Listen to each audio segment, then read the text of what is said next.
महाभारत के बाद कैसे खत्म हुआ श्री कृष्ण सहित पूरा यदुवंश। 18 दिन चले महाभारत के युद्ध में रक्तपात के सिवाय कुछ हासिल नहीं हुआ। इस युद्ध में कौरवों के समस्त कुल का नाश हुआ, साथ ही पांचों पांडवों को छोड़कर पांडव कुल के अधिकांश लोग मारे गए।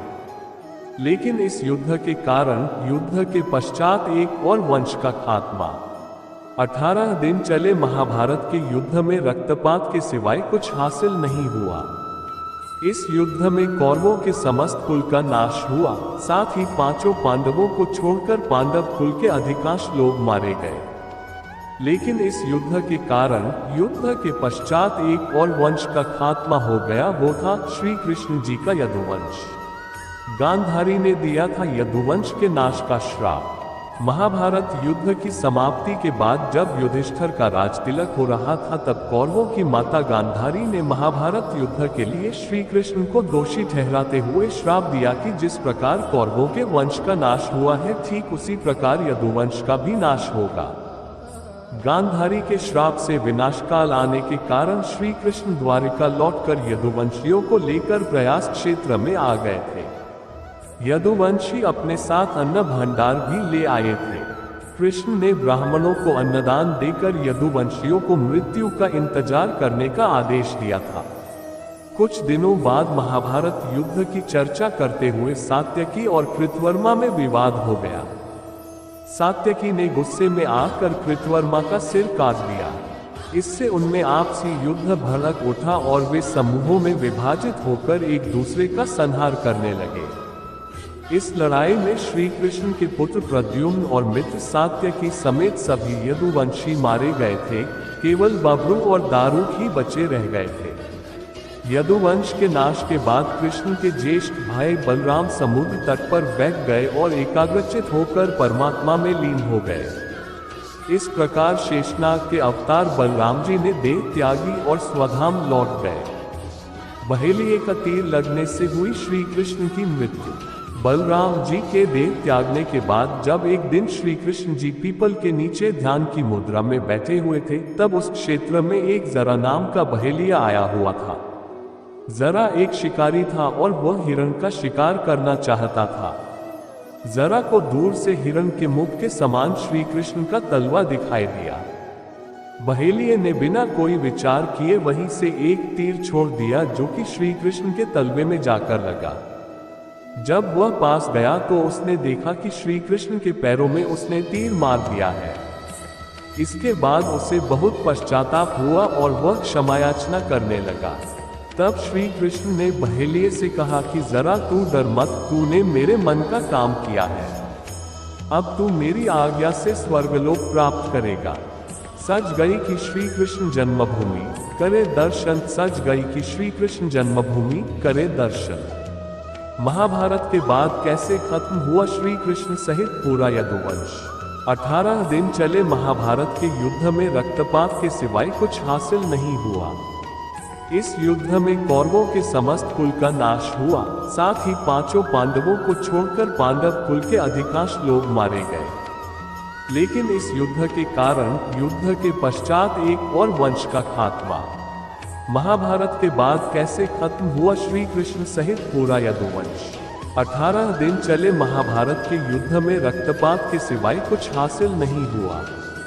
इस युद्ध में कौरवों के समस्त कुल का नाश हुआ, साथ ही पांचों पांडवों को छोड़कर पांडव कुल के अधिकांश लोग मारे गए।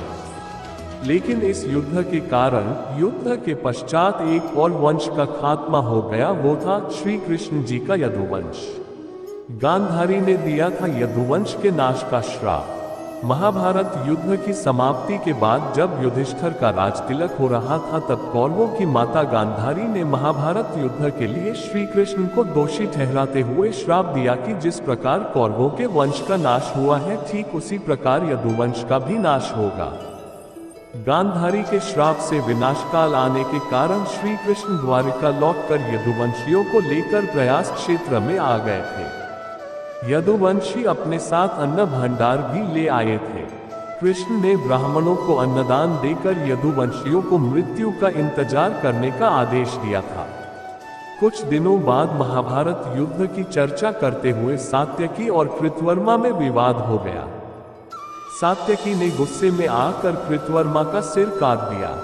इससे उनमें आपसी युद्ध भड़क उठा और वे समूहों में विभाजित होकर एक दूसरे का संहार करने लगे। इस लड़ाई में श्री कृष्ण के पुत्र प्रद्युम्न और मित्र सात्यकी समेत सभी यदुवंशी मारे गए थे। केवल बब्रू और दारुक ही बचे रह गए थे।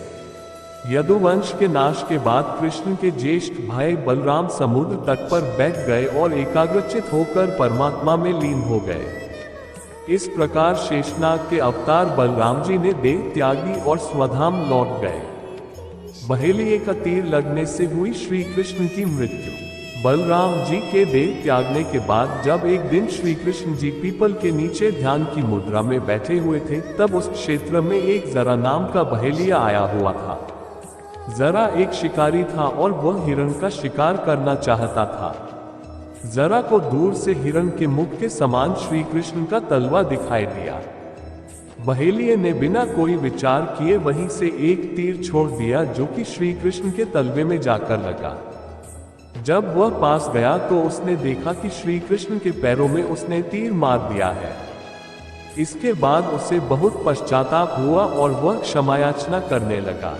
तब श्री कृष्ण ने बहेलिये से कहा कि जरा तू डर मत, तूने मेरे मन का काम किया है। अब तू मेरी आज्ञा से स्वर्गलोक प्राप्त करेगा। बहेलिये के जाने के बाद वहां श्री कृष्ण का सारथी दारुक पहुंच गया। दारुक को देखकर श्री कृष्ण ने कहा कि वह द्वारिका जाकर सभी को ये बताए कि पूरा यदुवंश नष्ट हो चुका है और बलराम के साथ कृष्ण भी स्वधाम लौट चुके हैं। अतः सभी लोग द्वारिका छोड़ दो, क्योंकि यह नगरी अब जलमग्न होने वाली है। मेरी माता, पिता और सभी प्रियजन इंद्रप्रस्थ को चले जाएं। ये संदेश लेकर दारुक वहां से चला गया। इसके बाद उस क्षेत्र में सभी देवता और स्वर्ग की अप्सराएं, यक्ष, किन्नर, गंधर्व आदि आए और उन्होंने श्री कृष्ण की आराधना की। आराधना के बाद श्री कृष्ण ने अपने नेत्र बंद कर लिए और वे सशरीर ही अपने धाम को लौट गए। श्रीमद् भागवत के अनुसार जब श्री कृष्ण और बलराम के स्वधाम गमन की सूचना इनके प्रियजनों तक पहुंची तो उन्होंने भी इस दुख से प्राण त्याग दिए। देवकी, रोहिणी, वसुदेव, बलराम जी की पत्नियां, श्री कृष्ण की पटरानियां आदि सभी ने शरीर त्याग दिए।